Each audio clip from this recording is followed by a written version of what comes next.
حضرت انس رضی اللہ تعالیٰ عنہ کے بارے میں آتا ہے کہ جب وہ قرآن مکمل کرتے، اپنے گھر والوں کو، اپنے بیٹوں کو، اپنے پوتوں کو، نواسوں کو، اپنے گھر کی مستورات کو، سب کو اکٹھا کرتے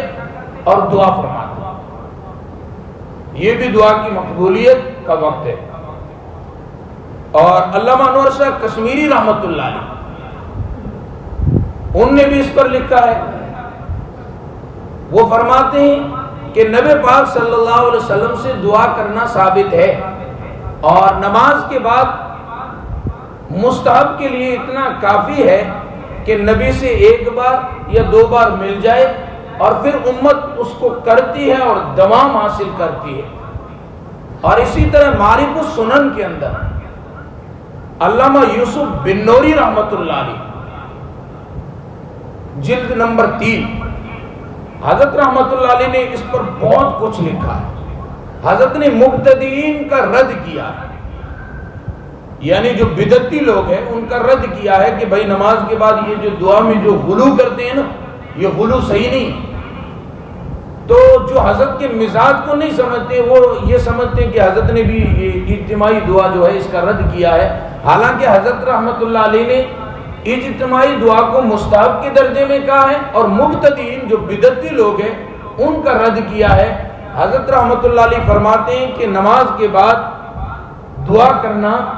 مستحب کے درجے میں، جس طرح حضرت کشمیری رحمۃ اللہ علیہ فرماتے ہیں، وہ فرماتے ہیں انفراداً و اجتماعاً،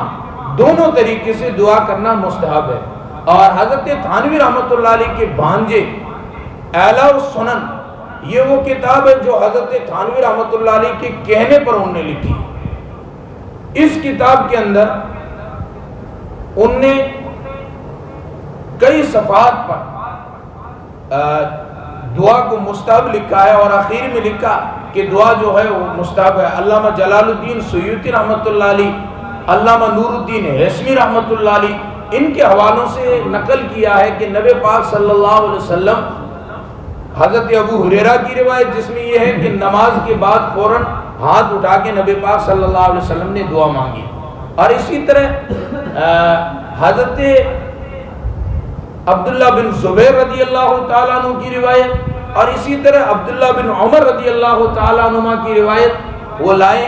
وہ فرماتے ہیں کہ نبی پاک صلی اللہ علیہ وسلم نے فجر کی نماز پڑھائی، اور فجر کی نماز پڑھانے کے بعد نبی پاک صلی اللہ علیہ وسلم ہماری طرف متوجہ ہوئے، اور متوجہ ہو کر نبی پاک صلی اللہ علیہ وسلم نے دعا مانگی۔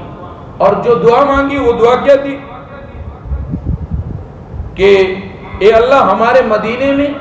برکت عطا فرما، ہمارے ناپنے کے مد میں برکت عطا فرما، اور ہمارے ناپنے کے سا میں برکت عطا فرما۔ یہ نبی پاک صلی اللہ علیہ وسلم نے اجتماعی دعا مانگی، اور اس میں جو صیغہ جو استعمال کیا وہ صیغہ بھی وہ استعمال کیا ہے جو اجتماع اور جمع کا صیغہ آتا ہے۔ اور اسی طرح دیگر روایات کو سامنے رکھ کر علماء نے لکھا کہ نماز کے بعد دعا جو ہے اجتماعاً اور انفراداً، سرًا و جہراً، یعنی آہستہ اور آواز سے، یہ چاروں طریقے سے مستحب ہیں۔ اگر کوئی نہ مانگے تو اسے انسان ٹوک نہیں سکتا، بھائی کوئی نہیں مانگتا ہے اس کی مرضی ہے، لیکن اسے ٹوک نہیں سکتا، جو مانگ رہا ہے اسے بھی کوئی ٹوک نہیں سکتا کہ بھائی کیوں مانگ رہا ہے، یہ بدعت ہے۔ حالانکہ بدعت نہیں ہے، یہ مستحب کے درجے میں ہمارے اکابرین نے اور علماء نے اس کو مستحب کے درجے میں قرار دیا گیا۔ اور یہ عاجز کہا کرتا ہے کہ بندہ پورا مہینہ کام کرے، یا یہ کہ اس کی مثال یوں لیں، 30 سال 35 سال سعودی میں کام کیا، اور جب اخیر کے اندر جب یہ وہاں سے فارغ ہو رہا ہے اس وقت کمپنی جو اس کو بونس دیتی ہے، وہ بونس لینے کا ٹائم آئے تو یہ بندہ چھوڑ کے آ جائے، تو ہر بندہ اسے بیوقوف کہے گا کہ آخری ٹائم میں جب بونس ملنا تھا اس وقت چھوڑ کے آ گیا۔ تو بالکل اسی طرح بندے نے وضو کیا، مسواک کیا، نماز پڑھی، اور جب اللہ سے لینے کا وقت آیا اس وقت چھوڑ کے چلا جائے۔ تو نماز کے بعد دعا مانگنی چاہیے، اور اللہ رب العزت سے مانگے بندہ، انفرادی طور پر بھی، اجتماعی طور پر بھی، سری طور پر جیسے نبی پاک صلی اللہ علیہ وسلم نے مانگی ہے۔ اور اسی طرح نبی پاک صلی اللہ علیہ وسلم سے دعا ملتی ہے، اللہم انت السلام و منک السلام۔ صحابی کہتے ہیں، حضرت ابو ہریرہ راوی ہے،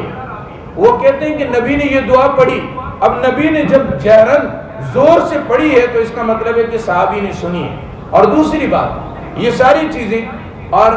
پھر عقلی تقاضا یہ ہے کہ جب نبی نے دعائیں مانگی ہے کیا صحابہ ہم جیسے تھے اٹھ کے چلے جاتے تھے؟ بھائی نبی دعا مانگ رہے ہو اور صحابی جو نبی کا دیوانہ اور نبی کا عاشق ہے نبی کو دعا مانگتا دیکھ کر اس کے باوجود بھی وہ ہماری طرح اٹھ کے چلا جاتا ہو، یہ تو انسان خیالم بھی نہیں لا سکتا، ایسا تو نہیں ہو سکتا. تو علماء نے جس پر میں نے یہ چند کتابوں سے حوالے دیے ان سے پتہ چلتا ہے کہ ہمارے اکابرین اس کے قائل بھی ہیں اور نماز کے بعد دعا مانگنی چاہیے اور یہ دعا مانگنا مستحب ہے. کوئی نہیں مانگتا ہے بھائی اس کی مرضی ہے، اس کو ٹوکنا یہ بھی غلط ہے. مستحب کے درجے میں نہ ضروری ہے نہ فرض ہے نہ واجب ہے، بلکہ مستحب کے درجے میں اگر کوئی مانگے تو اس نے غلط نہیں کیا اور جو نہ مانگے اس نے بھی غلط نہیں کیا. بھائی جس کو ضرورت ہے وہ مانگ لے اور جس کو ضرورت نہیں ہے وہ نہ مانگے. تو فنسب بمانا فعبد، اللہ سے اللہ کی عبادت کرو. اور تنویر المقیاس میں یہ ہے فعبد بمانا اللہ رب العزت سے مانگو اور پھر آگے فرغب. جب یہ دو چیزیں ہوگی انسان تنگی پر پریشانی پر صبر کرے، اللہ رب العزت کی عبادات کرے، اللہ رب العزت سے مانگے تو اللہ رب العزت اسے فرغب پھر اپنا قرب عطا فرماتے ہیں. ہاں یہ کہ بندہ